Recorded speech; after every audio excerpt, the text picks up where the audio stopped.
երկրների եւ Հայաստանի տնտեսական զարգացումներին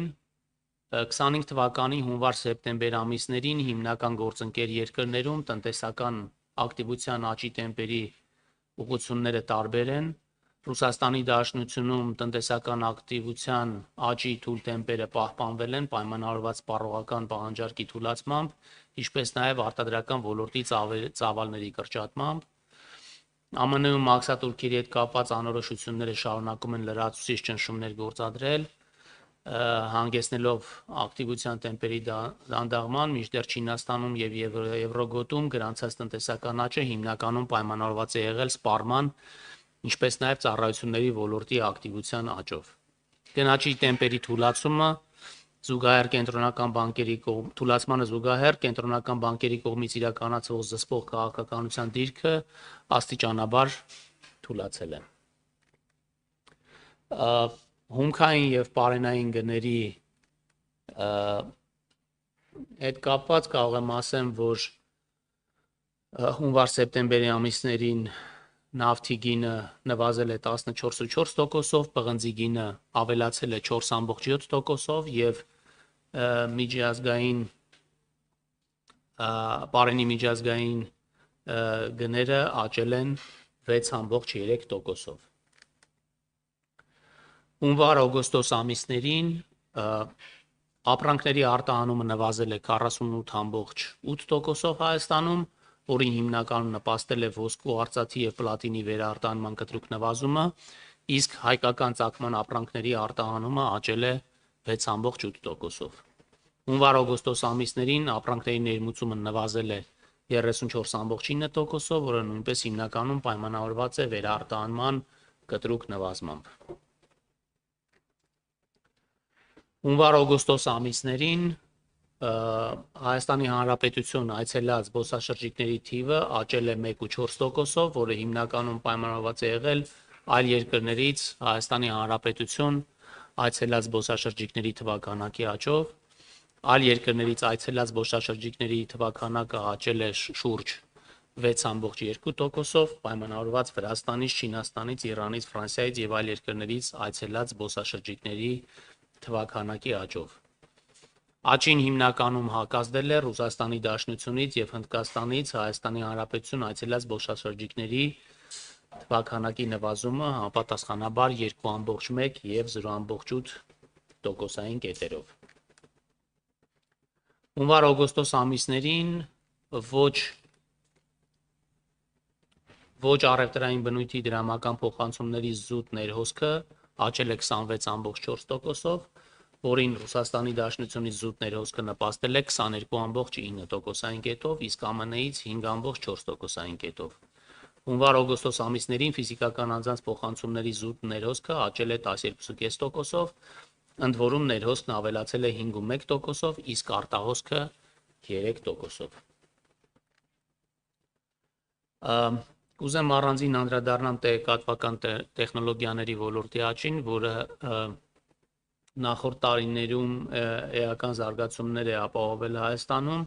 Առաջին կիսամյակում նախորդ տարվա նույն ժամանակահատվածի նկատմամբ ՏՏ ոլորտի թողարկումը աճել է 25.6%-ով, սակայն աշխատողների թվաքանակի եւ աշխատավարձերի էական աճեր չեն գրանցվել։ Աշխատողների թվաքանակը աճել է 1.7%-ով, իսկ աշխատավարձերը 0.4%-ով։ Տնտեսական ակտիվության աճի տեմպը հունվար-օգոստոսին կազմել է 7.1%, հիմնականում պայմանավորված ծառայությունների, շինարարության, ինչպես նաև առևտրի աճերով, իսկ արդյունաբերությունը հակազդել է տնտեսական ակտիվության աճին։ Ինչպես կարող եք նկատել, արդեն հուլիս-օգոստոս ամիսներից արդյունաբերության աճը նույնպես անցնում է դրական տիրույթ, որովհետև հետզհետե չեզոքանում է նախորդ տարվա ոսկու վերարտահանման եւ մշակման էֆեկտը։ Աշխատանքի շուկայի զարգացումները շարունակում են դրական դինամիկայի մեջ մնալ։ Հունվար-օգոստոսին միջին ամսական աշխատավարձը աճել է 5.5%-ով, պետական հատվածում 4.9%-ով, իսկ մասնավորում 5.5%-ով։ Իրական աշխատավարձը 3.2% գնաճի պայմաններում աճել է 2.3%-ով։ Նույն ժամանակահատվածում վարձու աշխատողների թվաքանակը աճել է 5%-ով,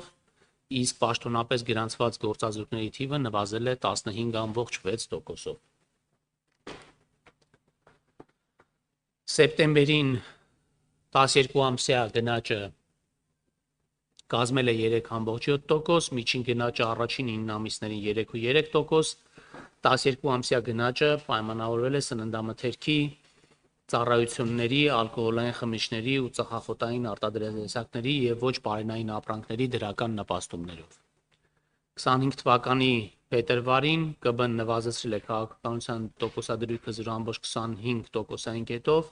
իսկ հաջորդող նիստերի որոշումներով անփոփոխ թողել այն 6.75% մակարդակում։ Դրամավարկային պայմանների աստիճանական թուլացումը, որի հիմնականում տեղի է ունեցել նախորդ տարվա ընթացքում, հանգեցրել է պետական պարտատոմսերի տոկոսադրույքների նվազմանը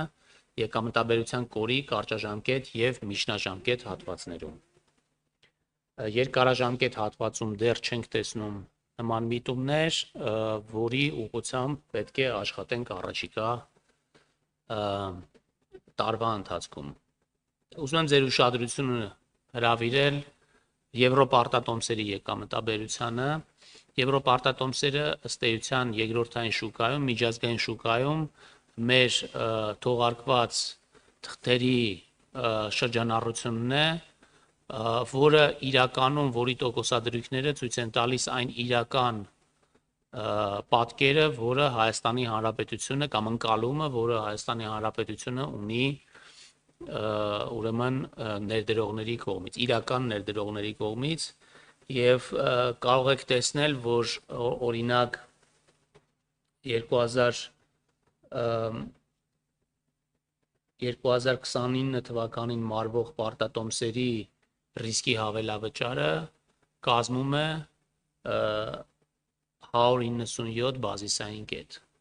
Սա մի ցուցանիշ է, որը երբեք չի գրանցվել մեր պատմության ընթացքում, այսինքն այսպիսի մարման ժամանակ ունեցող որևէ պարտատոմս այսքան ցածր գնանշում չի ունեցել, սա նշանակում է, որ Հայաստանի ռիսկի հավելավճարը, ինչպես նկատում եք տարվա սկզբից նվազում է ունեցել եւ հատկապես օգոստոսի 8-ի ստորագրված համաձայնագրից հետո նույնպես շարունակել է կտրուկ նվազել։ Հիմա խոսենք մակրոտնտեսական կանխատեսումների մասին։ Հիմնական կանխատեսումները, որոնք գործընկեր երկրների համար արված էին տարվա սկզբում, մնացել են նույնը, բացառությամբ Ռուսաստանի Դաշնության, որի կանխատեսումները նվազել են 2025 թվականի համար, իջեցվել է 0.6%։ Չինաստանի կանխատեսումները 4.6%-ից բարձրացել է 4.8%։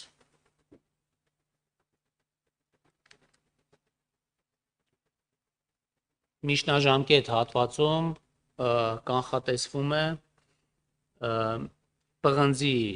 գների միջինում 3.4% աճ,